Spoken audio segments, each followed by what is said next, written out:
তাদের থাকতে পারে। যারা লয়াছে মুখে আলো কোরআনের বাণী,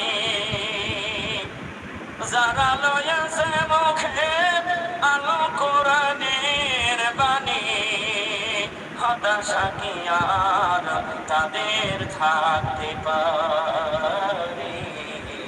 দুঃখ কি আর তাদের থাকতে পারে? আল্লাহকে যারা বেসেছে ভালো, দুঃখ কি আর তাদের থাকতে পারে? হতাশা কি আর তাদের থাকতে পারে? সামনে বাড়ালো বাধা